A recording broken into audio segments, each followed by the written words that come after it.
rojos. Acaba de romper un récord que absolutamente nadie le va a envidiar mientras exista planeta. Sus bonos de 40 años tocaron el 3.61%, el nivel más bajo visto desde hace décadas. La subasta de la deuda del 20 de mayo fue la peor desde 1987.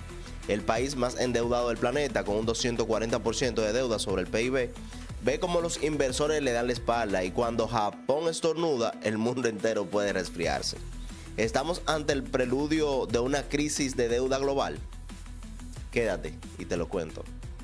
Durante décadas, Japón desafió las leyes básicas de la economía. Mantuvo una deuda que supera el doble de su PIB anual sin que los mercados entraran en pánico. Para ponerlo en perspectiva, si esto le pasara a Italia o España, los titulares hablarían de colapso inminente. Pero con Japón no. Japón llevaba décadas así, tranquilo, sin sobresaltos. El secreto estaba en un equilibrio muy particular.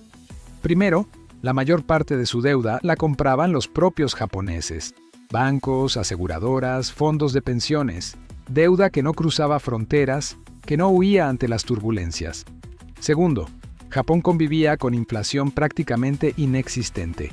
Mientras otros países temían la subida de precios, Japón luchaba contra lo contrario, la deflación.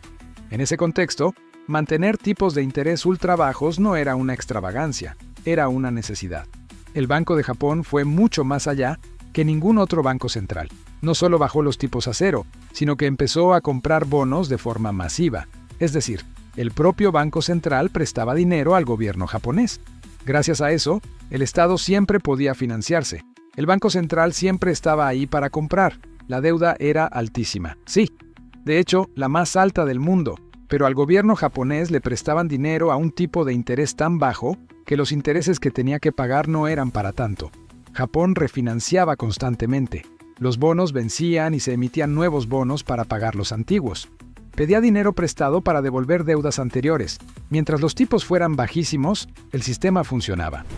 Y las mayores aseguradoras de vida de Japón reportaron pérdidas no realizadas combinadas de más de 60.000 millones de yenes, solo en el primer trimestre de 2025. 4 veces más que en el año anterior. El aumento de los rendimientos se está extendiendo por el sistema financiero, erosionando balances y ajustando la liquidez. El problema aparece cuando el entorno cambia, y eso pasó en 2022. La inflación comenzó a subir en casi todo el mundo. Estados Unidos y Europa empezaron a subir tipos de interés, y ahí surgió el primer conflicto. Los bonos japoneses compiten, aunque sea indirectamente, con los bonos estadounidenses y europeos. Cuando estos empezaron a ofrecer intereses mucho más altos, mantener artificialmente bajos los intereses japoneses se complicó. Para sostener ese control, el Banco de Japón tenía que comprar cada vez más deuda porque cada vez se iba quedando más solo. Y cuando inyectas dinero al sistema sin control, tarde o temprano llega la inflación. Esa inflación es justo lo que hace más difícil seguir justificando tipos ultra bajos. Ahí aparece el dilema de fondo. El 20 de mayo de 2025, algo se rompió. La subasta de bonos a 20 años fue la peor desde 1987. El rendimiento del bono a 30 años subió hasta 3,14%. El de 40 años alcanzó un inédito 3,61%. Incrementos de hasta 17 puntos básicos en un solo día. La cola de la subasta, la diferencia entre el precio promedio y el mínimo aceptado, no se veía desde finales de los años 80. Los compradores de bonos le dieron la espalda a Tokio. De cara al año fiscal que finaliza en marzo de 2026, el sector privado deberá absorber aproximadamente 60 billones de yenes adicionales en deuda pública, según Société Générale. Y ahí está el problema. Los inversores privados ya no quieren. Búsqueda sugerida para Footage. Kazuo Ueda Bank of Japan, December 2025 Press Conference. En diciembre de 2025, el Banco de Japón subió su tipo de referencia a 0,75%, el nivel más alto desde 1995. Parece poco, pero es histórico. El gobernador Kazuo Ueda dejó claro que la era de tipos extremadamente bajos en Japón toca a su fin. Advirtió que retrasar el ajuste podría exigir subidas más bruscas después.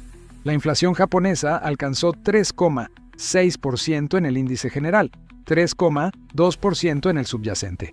Incluso con el fuerte aumento de los rendimientos, los inversores siguen comprando bonos a tipos reales negativos. Los que compraron estos valores hace unos años al 0,5% se encuentran ahora con enormes pérdidas a precio de mercado. Aquí es donde esto deja de ser un problema japonés. Japón no es un país periférico, es uno de los mayores acreedores del planeta y lo que está pasando ahora puede arrastrar a todo el mundo. Japón no puede devolver su deuda, no porque esté al borde del colapso, sino porque ningún estado moderno con ese volumen de deuda realmente la devuelve. Lo que hace es refinanciarla constantemente. El problema es que cuando la deuda supera el 240% del PIB, incluso subidas moderadas en los intereses implican un aumento enorme de lo que el Estado tiene que pagar cada año solo para mantener la deuda viva.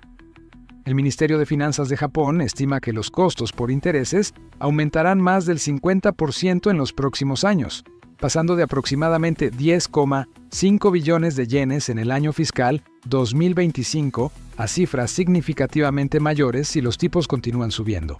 El Estado tendrá que dedicar una parte cada vez mayor de sus ingresos a pagar intereses, dejando menos margen para gasto público, inversión o servicios básicos. La situación política complica todo. La primera ministra Sanae Takaichi ha prometido bajar impuestos y mantener el gasto público. El Parlamento aprobó un presupuesto suplementario valorado en más de 100.000 millones de euros para combatir la inflación. Todo esto mientras los inversores piden garantías de disciplina fiscal. Las palabras de Takaichi no ayudan a que los mercados se fíen de Japón. Como dijo el propio primer ministro japonés, ni siquiera Grecia estaba en una situación tan precaria cuando tuvo su crisis. La diferencia es que Japón es la cuarta economía más grande del mundo. Su impacto no es regional, es global.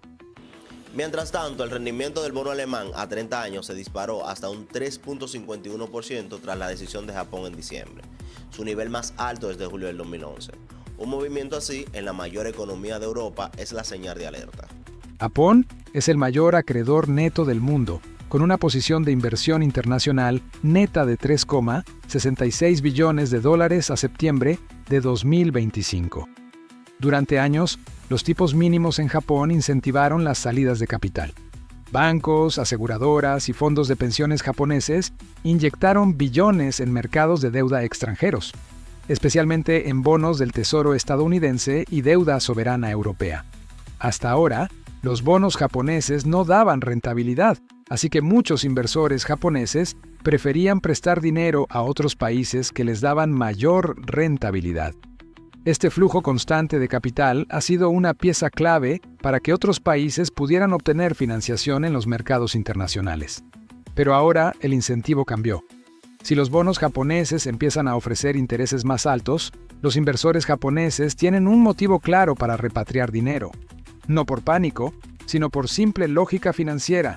Invertir en casa sin riesgo de tipo de cambio y con mejores rendimientos se vuelve más atractivo.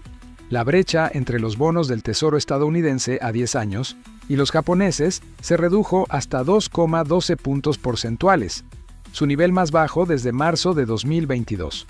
El diferencial entre los bonos alemanes y los japoneses cayó hasta 0,85 puntos porcentuales, el nivel más bajo en más de 3 años. A medida que esos diferenciales se comprimen, los inversores japoneses pueden empezar a redirigir capital a casa, y cuando un actor tan grande empieza a vender deuda extranjera, los efectos no se quedan dentro de Japón. Vender bonos estadounidenses o europeos hace que esos países lo tengan más complicado para que les presten dinero. Los intereses de su nueva deuda también van a subir. Es un mecanismo automático. Durante décadas, los economistas insistieron que los altos niveles de deudas eran manejables, mientras que las tasas de intereses permanecían bajas. Pero Japón ha mantenido sus tasas políticamente en 0.50 y 0.75%. Y aún así enfrenta un rendimiento de bonos de alrededor de un 3%, nivel similar al de Alemania, cuya carga de deuda es solo una fracción. En Europa, los focos se dirigen rápido hacia las economías del sur. Italia tiene una deuda muy alta, crecimiento débil y enorme necesidad de refinanciación constante. Una subida sostenida de los intereses globales pondría a prueba su capacidad fiscal. España y Francia también notarían la presión, aunque con mayor margen que Italia. No sería una crisis inmediata, pero sí un entorno mucho más incómodo. Fuera de Europa, muchos países emergentes serían todavía más vulnerables. Aquellos que se financian en dólares y que ya arrastran déficits exteriores sufrirían doble presión. Por un lado, tipos globales más altos que encarecen su deuda. Por otro, un dólar más fuerte que complica aún más el pago. Varias economías de América Latina, África y el sudeste asiático entrarían en este grupo. Incluso Estados Unidos, aunque en posición más sólida, no sería inmune. Su ratio de deuda sobre PIB es del 120%. Un aumento importante de los intereses globales encarecería su propia refinanciación y elevaría el peso del pago de intereses en el presupuesto federal. No es un problema de solvencia inmediata, pero sí de sostenibilidad fiscal a medio plazo. El economista Barry Eichengreen lo resume así: lo que ocurre en Japón no se queda solo en Japón, se transmite a Estados Unidos por dos vías. Primero, si los rendimientos de los bonos japoneses suben, se volverán más atractivos en comparación con los bonos El riesgo de una crisis de deuda global no surge de un colapso repentino en Tokio, sino de una cadena de reacciones. Suben los tipos en Japón, el capital vuelve a casa, los tipos suben fuera, la refinanciación se encarece en muchos países y las economías más frágiles empiezan a sufrir. La liquidez del mercado se está secando. El índice de liquidez de bonos gubernamentales de Bloomberg ha caído por debajo de los niveles observados durante la crisis de 2008. Los inversores están tomando nota.